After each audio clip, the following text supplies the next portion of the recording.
Welcome to the #1 spot health and wellness practitioners go to double their current income and turn their 10-hour work day into a 10-hour work week. Join us as we dive into the tips, tools, and tech you need to create a life and practice on your own terms. More freedom, flexibility, fulfillment, and of course, funds. It's time to build your online practice. And I'm your host, Michelle Rogers, also known as the WELLthy Woman. Be sure to subscribe for your weekly dose of education, inspiration, and action. Let's get started. Hello, everybody. Welcome to May. I am blowing my mind here. I'm also blown away. Lori and I were just talking. It's been 6 months since our last call. So this is really cool because this is a follow-up call. She was in the mentorship, right? I can't remember exactly where you were inside of I was a month in. I started October 1st. Oh my gosh. Yeah. Amazing. So super early on in the mentorship. But at that point, you had already gotten your investment back for the mentorship at that point, and you had so much traction. So I'm just so curious. Do you want to give just a little brief background for people who didn't get to watch that yet? And if you guys want to watch that, drop it in the comments and I'll tag you in that last video so you can see Lori's previous video. But yeah, just give a little bit of intro of who you are so people can get to know you, and then we'll kind of go from there. Yeah. So I'm Lori Aikman. Obviously, it probably says my name on there, but background, I'm a nurse practitioner. I would say 10, a nurse first and then a nurse practitioner. So about 10 or 11 years in the ICU. Then I went to outpatient setting, worked, a little bit of mix, but pretty much in primary care. And then just not a great, I went from a teaching hospital to for-profit, outpatient primary care setting where it was you need to see more patients, numbers, all that kind of stuff.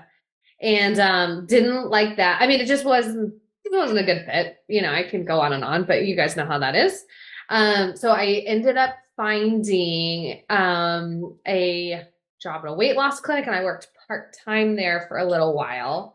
But in that time I had already found, functional medicine and was doing I did some other courses, and I had started to work one-on-one with clients. I started, I think probably how everybody does. I worked with some friends and family first, but I found I didn't feel confident in how to help them. I didn't feel like I had a system or a process. I remember when you and I did my discovery call, I think I remember telling you I was just really looking for the clinical support, because I had heard you in Rupa Health, you had given a talk in there. And I remember you showed, now knowing what it is on the other side, you showed your BSQ graph and how, and I was oh my gosh, the data. Okay. Yes. Cause I was doing Dutch tests with people and some GI map, but I didn't know how, and I had taken, a little course on Dutch and a little course on GI map, but I didn't know how to marry it all together and how do I get my clients results, right?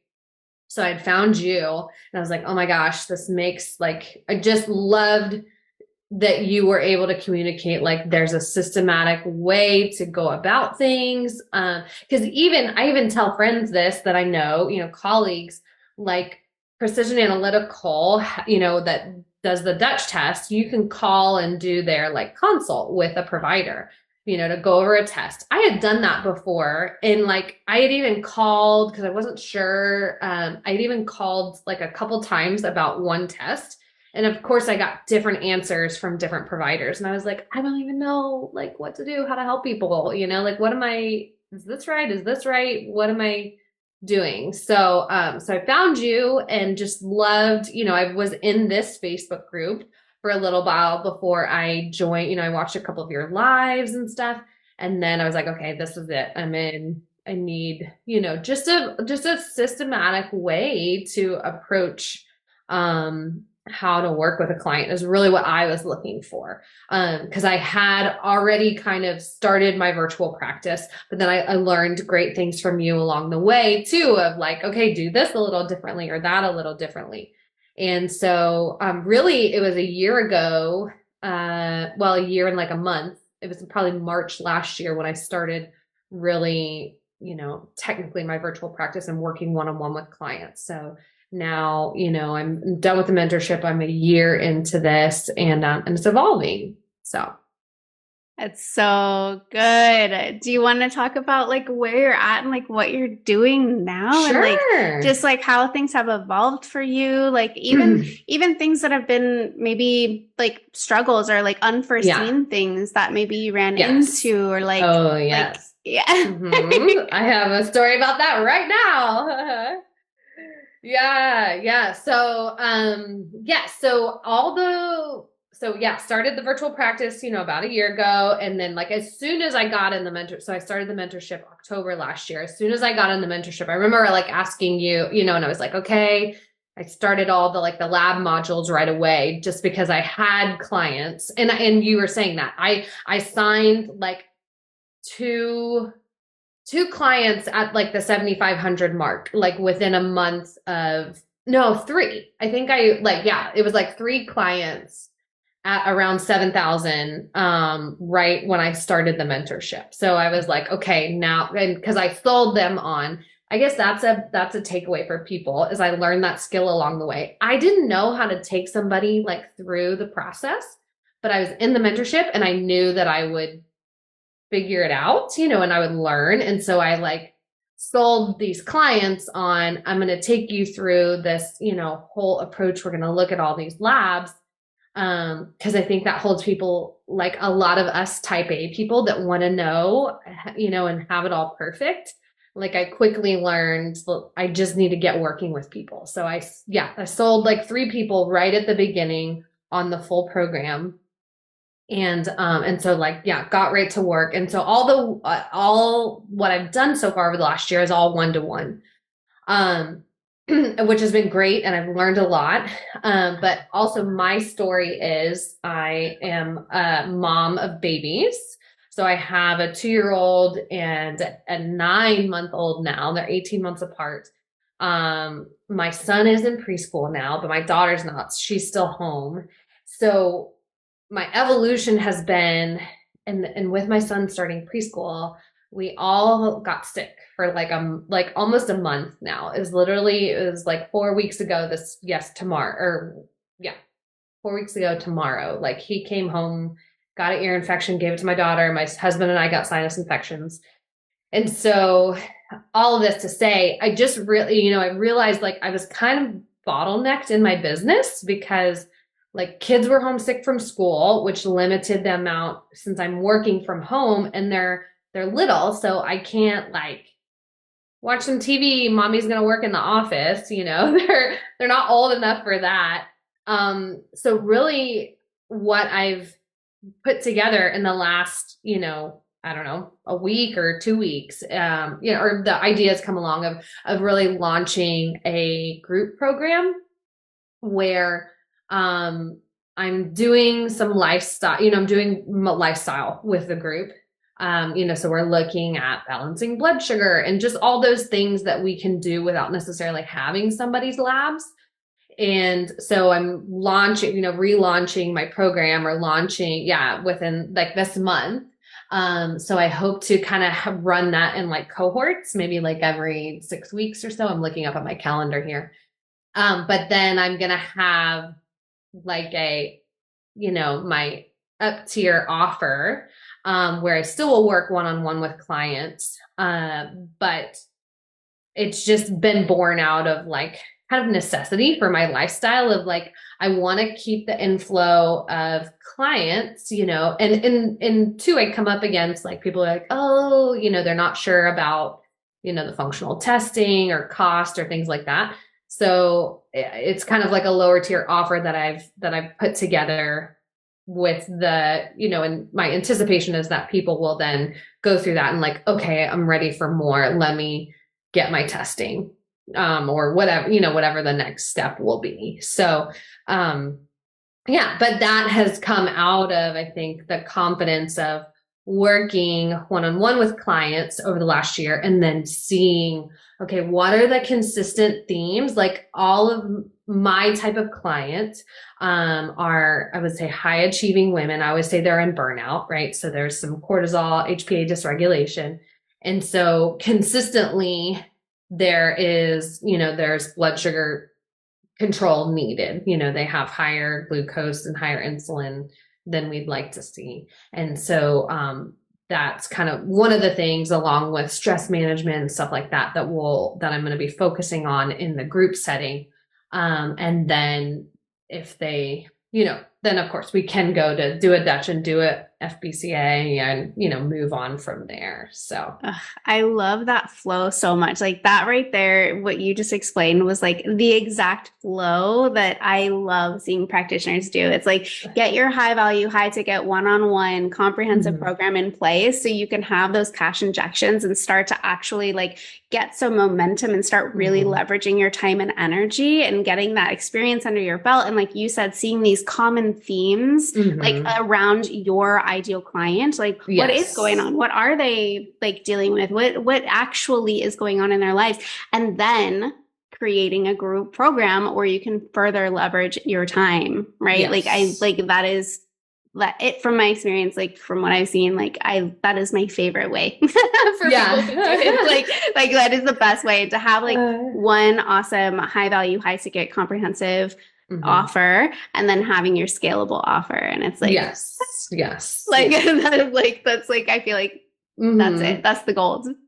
Yeah. Because I will say, just to speak to, before I came into the mentorship, I had gone through like a more business program to like build this funnel group program kind of thing. But I think I wasn't successful with that. Now I can integrate that stuff that I learned, but I wasn't successful at that at first because I really needed the confidence, like from a clinical standpoint of having having like I know that this works for people and I can take people through this, where I had like bought this like, oh, build your funnel, blah, blah, blah. It's going to be great. You're going to make all this money. It was like, well, no, not exactly. I had to figure some things out first. Yeah, you're not alone. I feel like I talk to a lot of practitioners who have that, like that high hope, like I'm coming in, I'm entering the online space. I'm going to make an online course and get all this passive income and create this group program and like just explode. And it's like, there's some things you got to do first. Have the vision and like let that be something you're working towards. And I cannot stress enough like the value of really working with people one-on-one and having those like creating that stability in your practice first, and then like actually creating those online courses or those group programs from an actual state of abundance and overflow, instead of like, oh crap, like I gotta get 20 people into this program right now or I'm not gonna like be able to pay my bills or something like that. It's like, no, like that's not the energy of like what you want to be creating these things from. It's like create these from like the overflow, the abundance, like the spaciousness, like the excitement, right? Of like, oh, now that I'm stable and I have this really awesome income coming in from my comprehensive program, it's like, now I can like actually approach this other piece and create more impact, So I love that so much. Amazing. Amazing. I'm excited. So good. Any other updates? I was trying to think, like I was thinking when we did our last call, I was trying to think if we were but we were, because I know we moved, like this at the beginning of last year though. I was thinking like, I was like, I remember I wasn't in this room, but we built this like home office in this room. But I launched a podcast.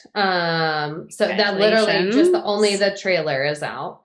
But yeah, that was born of the work, like working with my clients one-on-one and figuring out the type of woman that I attract, that comes in and needs my help is that like, I would say over functioning, like high achieving woman who I would say you're heading for burnout because you're like, I got to do all the things.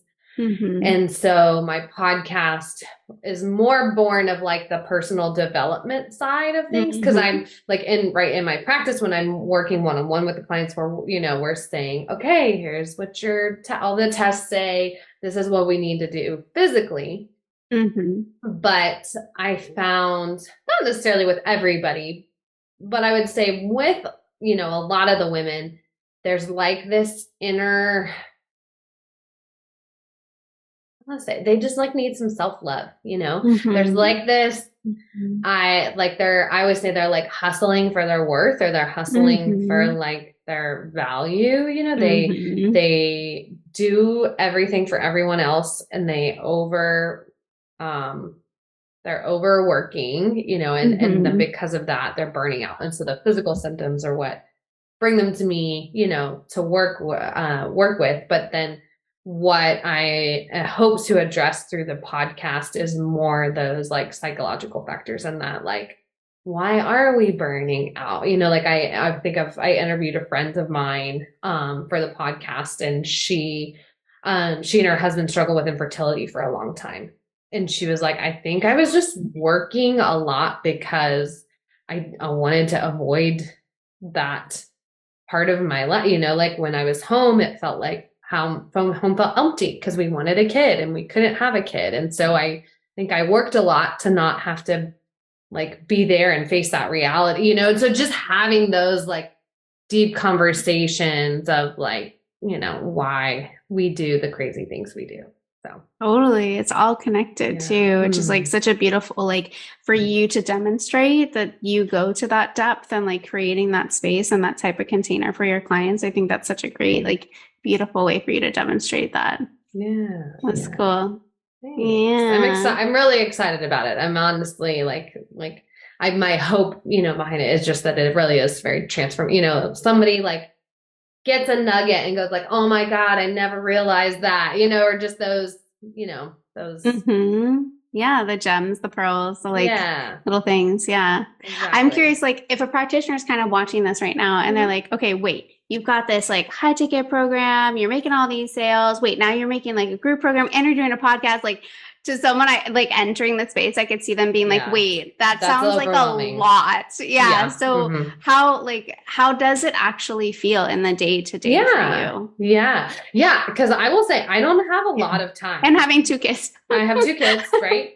So, and my son goes to school for really, by the time I like drop him off and like I get home after dropping him off and then I go pick him back up, right? I really only have I shouldn't even say that. The childcare I have for my daughter, I really only have probably 12 hours a week right now of childcare.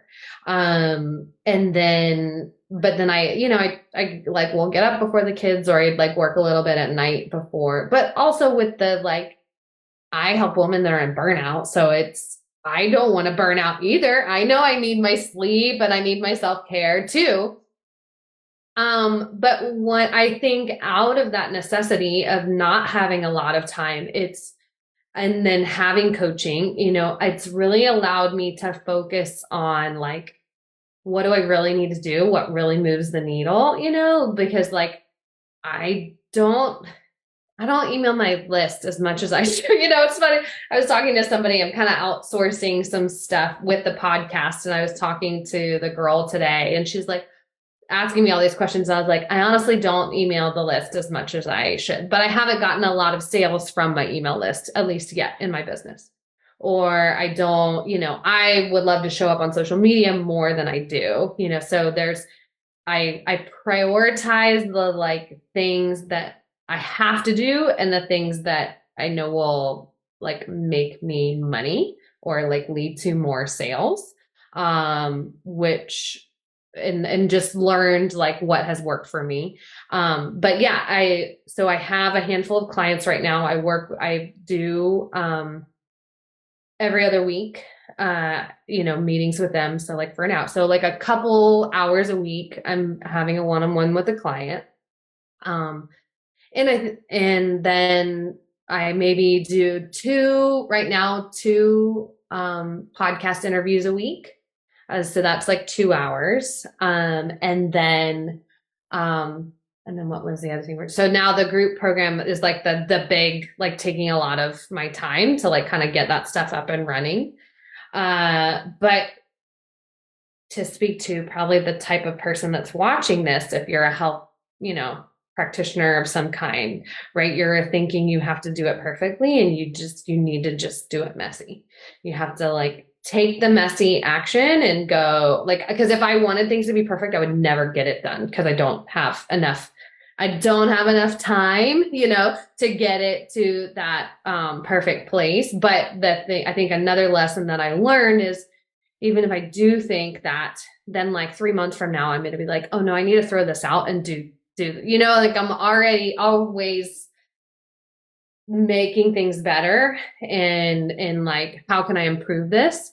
So don't spend a lot of time like, doing these things that then you're going to turn around and like, you know what, that's not really working so well. I need to do it this way because this seemed to be working better for my clients. So just taking that messy action and letting things be, like I'm not going to spend like hours editing my podcast. It's going to be more authentic and more conversational and, that'll be it. And that's okay.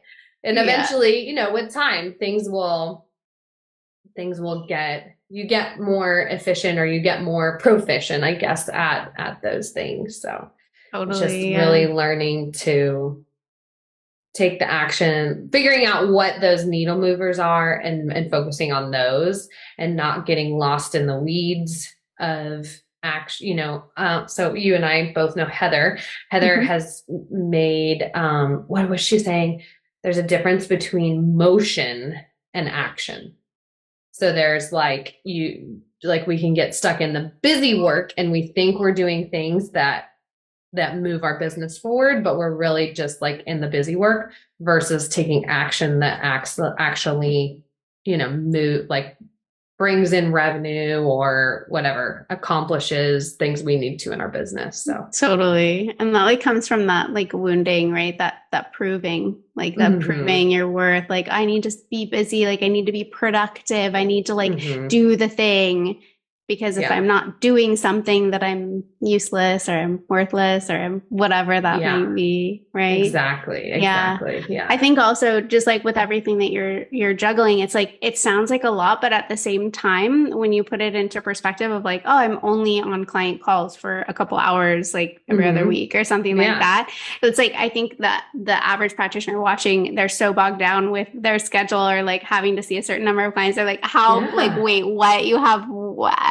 Where do you have this time or like what you're doing? But like that is really the goal of like leveraging your time and energy with these programs and like starting off in this area and like really shifting the paradigm of how we operate as practitioners so that we can show up fully. Like you get to show up so much better for your clients, for your partner, for your kiddos. Like now you get to create more impact with this group program and this podcast. Like it's just, it's such a win situation, like around the board. Like it's just, it's crazy. I see there's several people watching. If you guys have questions, feel free to like chime in and ask away. But I love seeing that because I think that what you're doing right now is really kind of like a dream for a lot of people. Like, and perhaps when you were in like actually in the hospital or like doing the thing, like this was probably like, like, could you even have seen where you're at right now? Like how far did that seem? Did that even seem like something that was able to be accomplished? Was that even something where you were like, did it seem tangible or accessible or? Well, because I will say I've been in business since 2019. I started off, so my husband and I, we both did CrossFit before we met each other, but we met at the gym. And then I started doing just some nutrition coaching with clients at the gym, like their macros, protein, calories, fat. But, it's like basically hour for hour what I was doing in practice. So I was like working with a couple clients, and my goal was to eventually get to this place, but there's no way I could, or it was going to take a lot of freaking work, to be able to pay myself and replace what I was making. And two, I just realized like, okay, there's more than just, I think that's when I was like on my functional medicine discovery, and I was realizing like, I remember this one woman in particularly, like she was not losing weight. Things weren't working for her. And just realizing it's not just calories in, calories, there's something more going on here with this person. And just realizing like that there's a personalized approach that I wanted to be able to provide for people, or just a really more,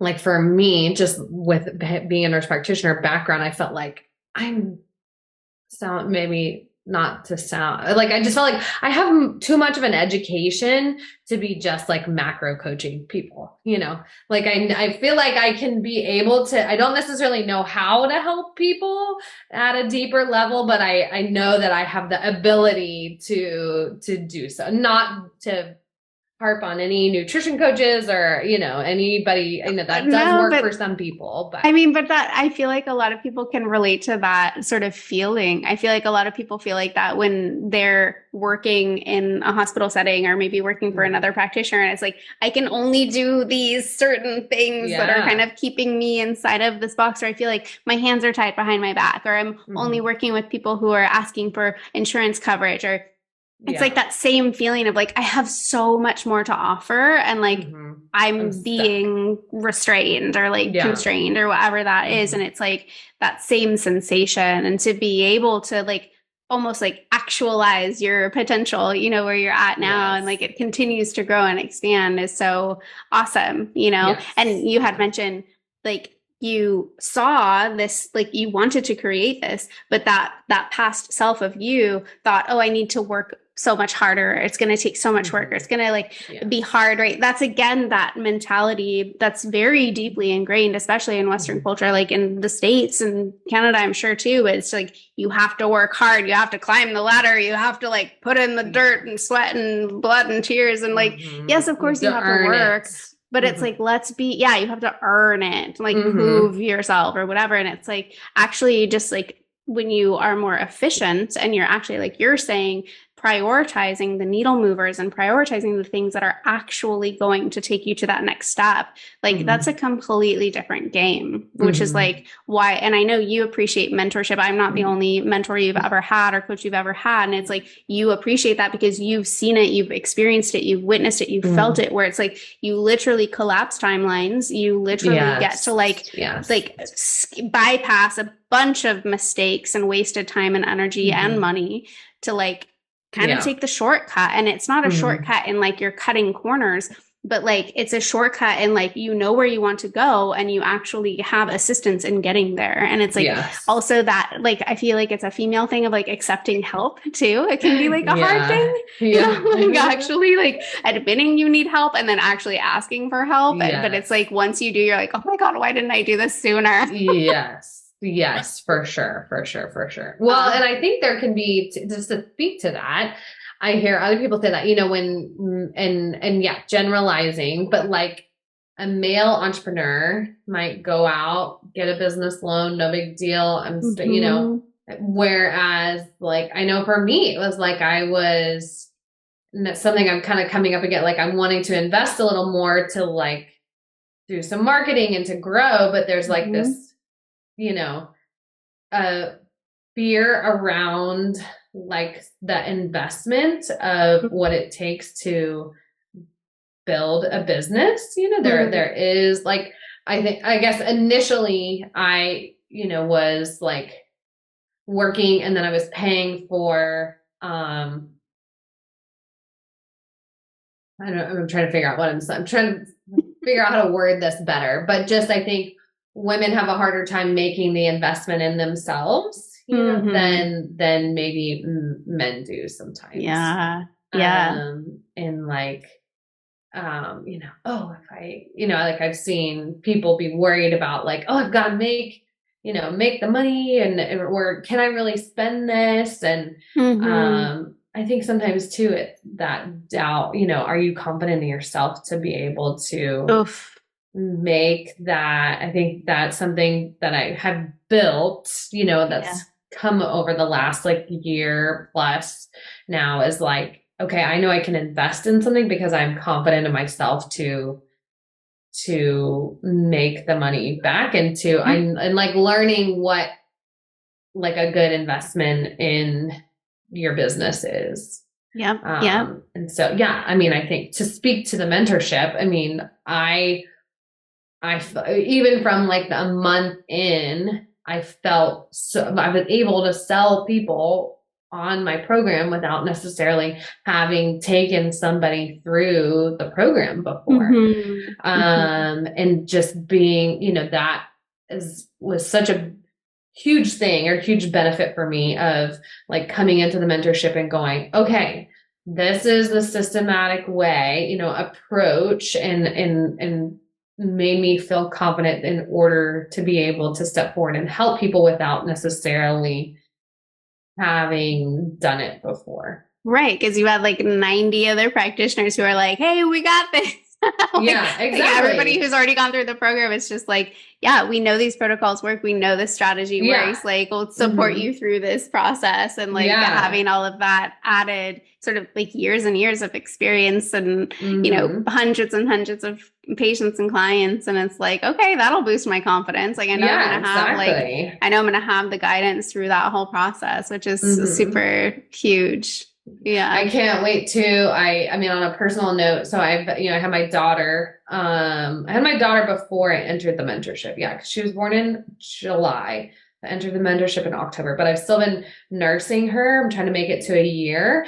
And then I'm finally going to be able to take myself through protocols. Cause like I have a GI map from last year. I'll have to redo my GI map. I'm so curious what my Dutch looks like. And like, I'm just ready to I want to put myself through the detox too. I'm just like, okay, it'll finally be my turn for my healing. I love that. That's so exciting. That's super exciting. Oh, so cool. Yeah.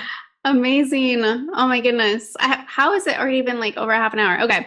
I don't see any questions. You guys don't have any questions? I'm like peeking down at the comments, but nothing. Lori's an open book. I'm an open book. Feel free to message too if somebody I think last time we did a live, somebody asked me a question about just like had another mom and just like the time commitment with having kids and stuff too. So feel free to shoot me a DM or whatever if you have questions about that type of stuff. So we've definitely had some mamas in the group, which is always fun.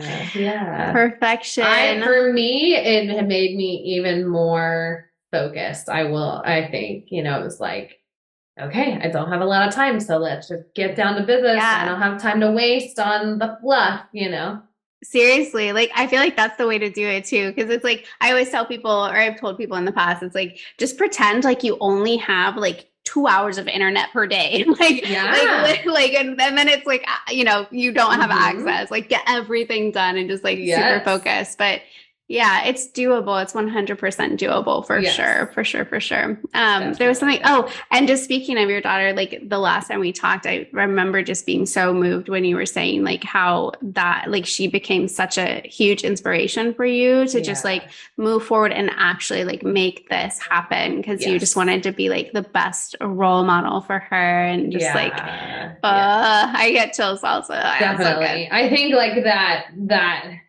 because you can think, oh, I want to do that. I'm going to do that someday. And that for me, it was like when I found out I was having her, I was like, I don't want to, be like, have to tell her like, oh, I really wanted to do this, but I never had the courage to actually make it happen.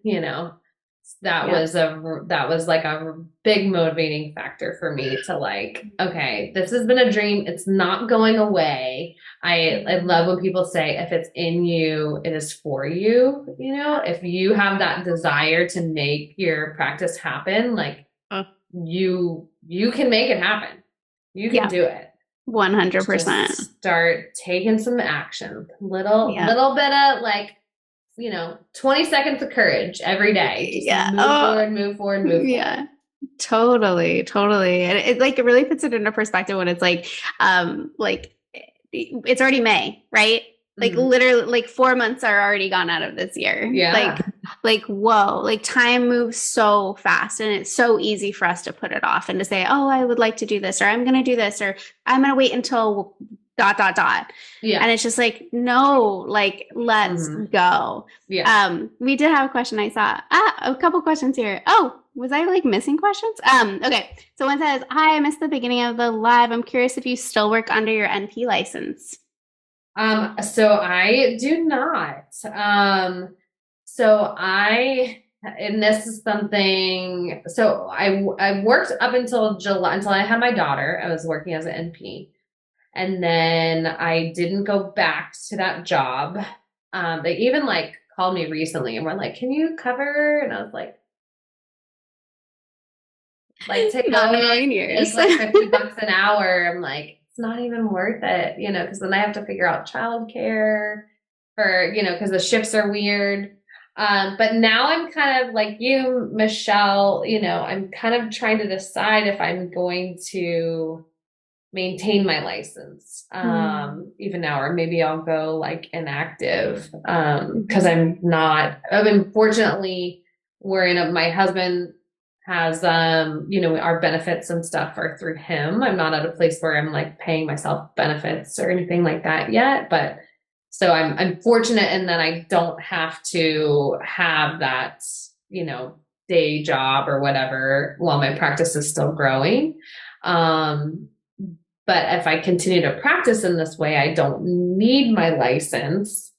And it's probably like an ego thing of like, do I let that go? Or maybe do I just go inactive? And once upon a time, I thought maybe I would I hear my daughter crying outside the door. Hopefully you guys don't hear. You can bring her inside if you want. I mean, I don't mind. Okay. She can make a cameo. Yeah. Hi, are you okay? Here. Come here. Oh, I know. Do you want to say hi to Miss Michelle? There. Is that better? Oh, there's Waylon over there too. My son's out the door. Are you waving? So yes, I'm trying to decide if I'm going to keep my license, keep it active, I guess. Which one do you want me to take? Both or? Oh, there. We're almost done. You sure? Yeah. Yeah. Aw. Cutie. But yeah, I remember you saying that you your ND license is inactive, and I was like, oh my gosh, I remember when you said that, and I was like, could I let go of? And now I'm going. It's done. It was a total ego death. Like it was a process, and a lot of it was external. Just people being like, "Wait, you're not going to be a doctor anymore," and me just being like, "Wait, I'm still the same person." Yeah. Well, or things like, "Oh, all that school and education," but I was thinking. So I'm in Florida, so I do have a what do they call it? Independent practice license. Mm-hmm. So at one point I was like, well, maybe I'll keep it active and then I will, maybe I'll open like a Medi spa, and I'll be like the medical director or something. Yeah. Yeah. So, but I do have no active plans to do that right now. So yeah. Another question was, how did the first 1 or 2 clients go when you sold but hadn't run the program yet? Anything we can do or you do differently? Oh, anything? Good question. No, I will say in hindsight, one of those clients was like a super aligned client. I love her. We're nearing the end of her. No, don't do that. Oh, sorry. I turned on them. You've got your hands.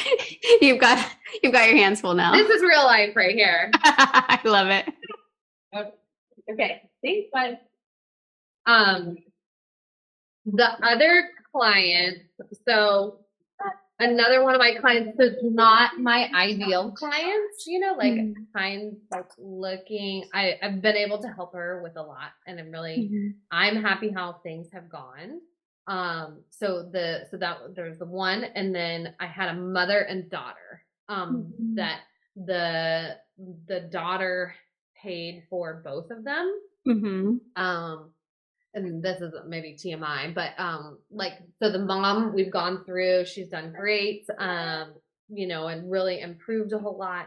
Her BSQ, like from starting to like her midpoint was like so much better, and but the daughter, just so you guys know, the BSQ is a way for us to track progress, like symptom progress. Yeah. Awesome. So the daughter, and this just speaks to the type of client that I work with, over functioning, putting everybody else first. She actually, we stopped working together. She just couldn't commit to keep up with everything. And like I would say, of anything, if people are high maintenance during like the discovery phase, like your sales calls and things like that, they're gonna be high maintenance. Hey, no. They're going to be high maintenance while you're working together. Agreed. So if you have to like get on 5 calls with them, if they have a million questions, and they're like, our sales call was actually good, but just like hindsight, there were like some maybe yellow flags of like, you could sense it. You might be a little difficult to work with. But it's been, it was, she did have her testing done, but then just decided she needed to stop. And, but with the plans of resuming, I don't know that she will. I'm not going to force, I'm kind of, I think we're just kind of like, okay, this is not aligned. You go, whatever. Yeah. That's definitely learning of like, okay, that's not a super aligned client for me. I think is the only thing I would have done differently.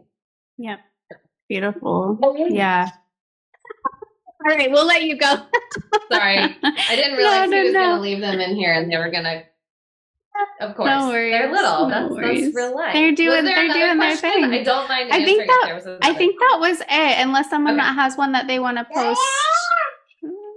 Otherwise, we'll head off. But you guys can also leave your comments. Like if you're watching the replay or you have a question come up after this, you can totally pop it in the comment section and either myself or Lori can get back to you.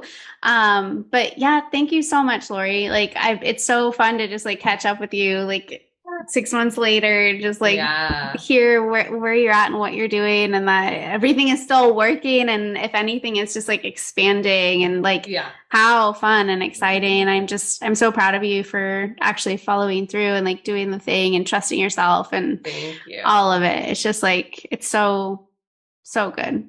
Thank you for your guidance too. I mean, you like I really, like I said, I think because there's probably people in this group that are like me, that are more, I'm a very like left brain, and just your systematic approach to things, like just really helped me to feel confident in helping people. And so, I mean, it's just so invaluable, of just like learning, just really, I don't think that there is, at least what I've heard from, there's other programs out there, and I've heard I think a lot of people maybe look to IFM, and like the feedback I've always heard is IFM is like a lot of theory. And like no practical. Not a lot of like, how do I actually help a person? And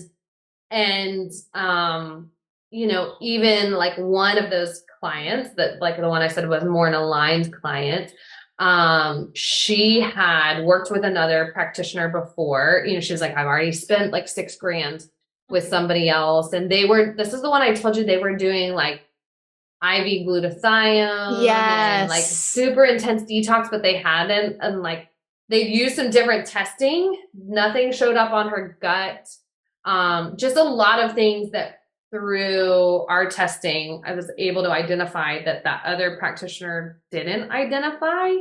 And I think just hearing what her perception of them, I just think there's not, lots of people are getting into functional medicine, but not a lot of people like know a systematic and like what is important and what are when I have conversations with clients, I kind of talk about like the foundations and like we need to lay the foundation here and handle this first before we then go, you know, blood sugar and adrenals and hormones and gut and, you know, I think if you're looking for, you know, just speaking to the people who are obviously in this group, if you're looking for that guidance, like the mentorship is the way to go, in my opinion. I mean, of just, because I think too, I know you want to help people and you want to help get them results. And so you don't want to just be like throwing spaghetti at the walls with clients and like, let's do this time. You know, that's what I felt like I was doing before. I was like, let's run a Dutch. Okay. Let's do your GI map. And what do we do with this now? How do I help you? You know, or, so anyway. It's so true. Yeah. It's so true. It is. It's like a blessing. And it makes it a little bit more challenging for clients and patients, right? It's like functional medicine is getting more and more and more traction, and really functional medicine is like a buzzword, like thanks for popularizing it or whatever. But it's like, you know, there's so many practitioners, naturopaths, acupuncturists, like, you know, Ayurvedic practitioners, like all of us are doing functional chiros, medicine. Chiropractors, like, right. Like functional nutritionists, like there's so many of us who are practicing functional, but it's like, it's challenging because it does feel like that. It feels like just like you're still throwing darts, but instead, like you're not in the conventional world, but you're over here throwing darts, and it just feels like all confusing. And it's like confusing for practitioners. And if the practitioner is confused, then the client or patient is for sure confused, you know? So it's like when you as a practitioner have the confidence, you know, the trajectory, right? Like, you know what needs to happen, and you can guide and educate the client along the way. It just creates such a, I don't know, like just a much more secure and safe container for healing to happen. Like when that trust is there and that like relationship is there and that commitment is there on both sides, like it's a game changer. Like, for sure. Thank you. Thank you so much, Lori. It's always awesome to chat with you. And thank you for sharing and all the things and just being like an open book. I appreciate it. And thank you to everybody who is tuning in. That was fun. And again, if you're watching the replay, feel free to drop your questions and we'll get back to you. So perfect. Have a beautiful rest of your evening. And I will chat with you soon. Sounds good. Bye. All right, that's a wrap for today. If you want the exact breakdown of how I help practitioners go from their first 5K to consistent 50K months with just 2 offers, 10 hours per week, and an audience of less than 500 people, be sure to click the link in the podcast description or head to wealthywoman.co/breakdown. To make sure you don't miss an episode, be sure to subscribe. And for daily online practice insights, follow me on Instagram at wealthywoman.co. Let's create your life of wealth, full of abundance, purpose, health, wealth, and joy.